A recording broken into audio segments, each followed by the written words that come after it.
Gracias le damos a nuestro bendito Dios, gracias a nuestro hermoso Señor, que este día nos permitió abrir nuestros ojos y ver y poder seguir estudiando este tema, el dolor y la agonía de Jesús en la cruz.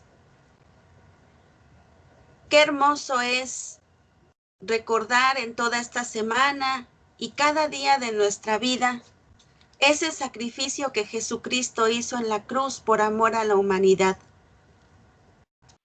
El día de hoy vamos a estudiar el Salmo 22, del versículo 19 al versículo 24. Mas tú, Jehová, no te alejes, fortaleza mía, apresúrate a socorrerme. Libra de la espada mi alma, del poder del perro mi vida.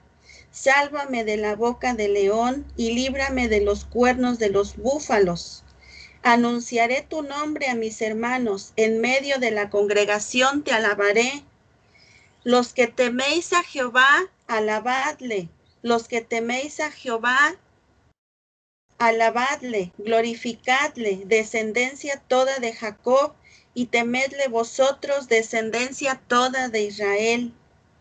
Porque no menospreció ni abominó la aflicción del afligido, ni de él escondió su rostro, sino que cuando clamó a él, le oyó.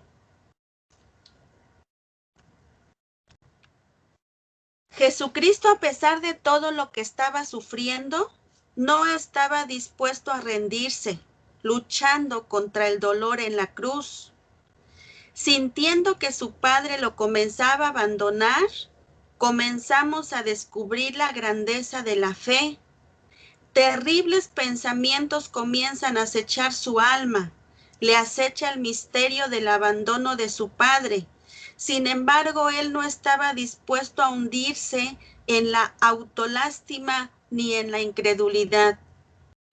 En 2 de Corintios 4, 8 y 9, el apóstol Pablo escribió estas palabras para animarnos a nosotros comparándonos con Jesucristo, que estamos atribulados en todo, mas no angustiados, en apuros, mas no desesperados, perseguidos, mas no desamparados, derribados, pero no destruidos.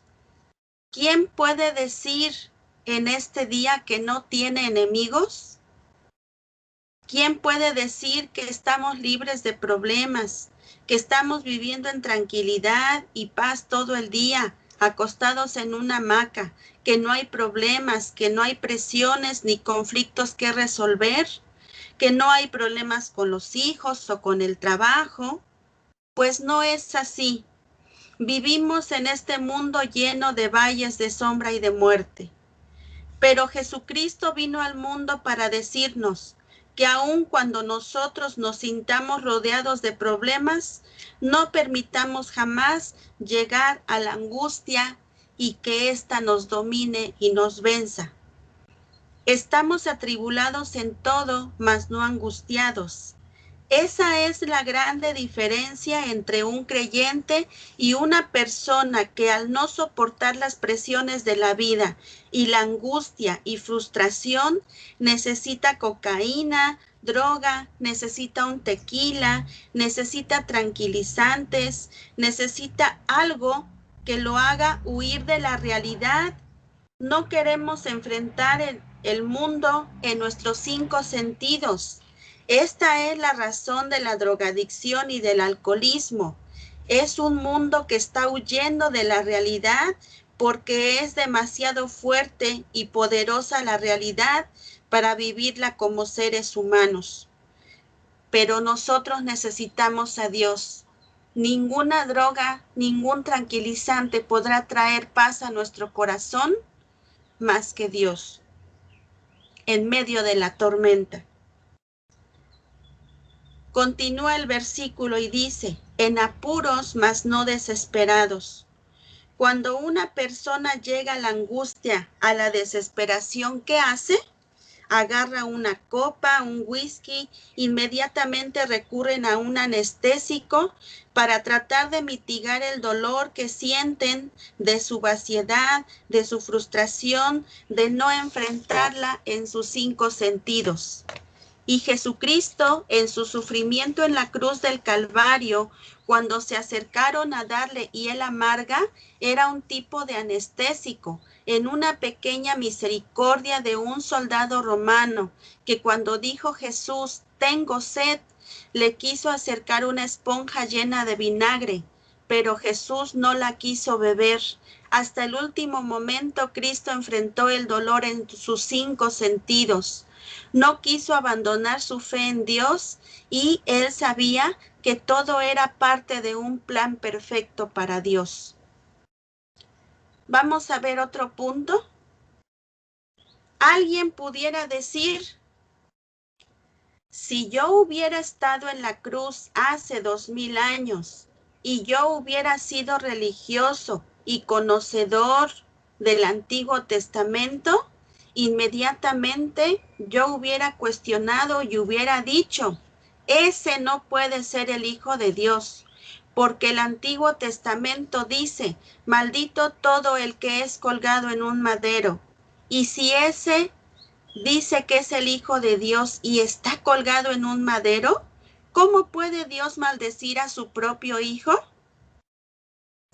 Y si yo hubiera sido un filósofo al pie de la cruz hace 2000 años, un filósofo griego que era la cuna de la filosofía y de la época de oro de Zenón, de los epicúreos, de los estoicos, hubiera dicho, yo tengo al dios Apolos, a la Odisea y a todos los dioses griegos y mis dioses son poderosos y luchan unos contra otros. Ningún Dios puede matar a su propio hijo así. Entonces Pablo, cuando él comienza a explicar el misterio de la cruz en 1 de Corintios 1:21, en adelante, dice, pues ya que por la sabiduría de Dios, el mundo no conoció a Dios mediante la sabiduría, agradó a Dios salvar a los creyentes por la locura de la predicación. Dios no permitió que nosotros lo encontráramos a Él a través de nuestras presuposiciones filosóficas, a través de la investigación de las religiones. Dios no nos deja que a través de nuestro razonamiento le encontremos. De ahí nacieron todas las religiones, que es el intento del ser humano de llegar a Dios y de explicarse a un Dios que adoran sin conocerlo, de saber que aunque no conocen la Biblia, hay algo que trasciende, sabiendo que hay algo después de la vida. Después de la muerte sigue la vida y ese conocimiento muy lejanamente lo tenían ya desde la antigüedad. Por ejemplo, los egipcios enterraban a sus muertos y les ponían comida y espada para que en ese viaje después de la muerte tuvieran que comer y se pudieran defender. Pero, ¿quién les dijo a los egipcios que después de la muerte había vida? Pues eso es porque traemos la eternidad dentro de nosotros. Dios ha puesto una conciencia de que después de la vida y después de morir hay otra vida. Dios manda a su Hijo para que nosotros podamos entender que el camino a la sabiduría no es el camino de la filosofía humana ni del conocimiento humano, sino que los secretos de la sabiduría y del conocimiento están encerrados y escondidos en su Hijo Jesucristo. Y hasta que aceptemos a Cristo en nuestra vida, comenzamos a recibir el conocimiento y la revelación y la sabiduría que trasciende nuestros pensamientos, nuestra lógica y nuestra manera de pensar, y necesitamos para poder llegar a recibir esa sabiduría humillarnos, porque es la soberbia intelectual lo que hace creer que eres Dios y que eres mejor que Dios, no creyendo en ningún Dios y convirtiéndote tú mismo en el objeto de tu misma adoración, que es la cúspide de la soberbia humana. Primera de Corintios 1:22. Porque los judíos piden señales y los griegos buscan sabiduría. Pero nosotros predicamos a Cristo crucificado, para los judíos ciertamente tropezadero, y para los gentiles locura. Mas para los llamados, así judíos como griegos, Cristo, poder de Dios y sabiduría de Dios. En el momento que estaban los judíos religiosos y los filósofos griegos al pie de la cruz, ellos vieron a Jesucristo como un desperdicio.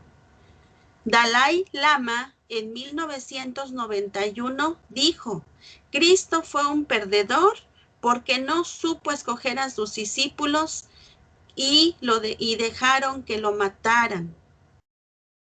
Y ese es el pensamiento de miles de ateos y de miles de personas que no han entendido que en la cruz no se encontraba la derrota. Detrás de ese ser ensangrentado, detrás de esa crucifixión tan cruel, se encontraba velada a la mente humana la sabiduría y el poder de Dios. Porque lo insensato de Dios es más sabio que los hombres, y lo débil de Dios es más fuerte que los hombres. Porque este es el Dios que ha convertido nuestra sabiduría en necedad. Dios escogió lo insensato, lo débil, y que mataran a su Hijo, y que el mundo precisamente para enloquecer nuestra sabiduría, para que sepamos que el camino que Dios escoge es contrario a la razón humana. Y cuando aceptas a Cristo, comienzas a razonar con el Espíritu Santo dentro de tu alma y a entender lo que no entendíamos con nuestra razón, que es del tamaño de un gusano. Esta es la realidad. Jamás y nunca vamos a poder entender los misterios de la vida y nunca vamos a entender de dónde venimos, a dónde vamos y quiénes somos, buscando en la filosofía y en la sabiduría del hombre. Solamente en Jesucristo vamos a entender la razón de nuestra existencia. Esto nos lleva a confiar en Dios y depender de Dios para toda nuestra vida. Porque solamente de esta manera estaremos siendo conscientes de quiénes somos y cuál es el propósito de nuestra vida en este mundo. Dios les bendiga.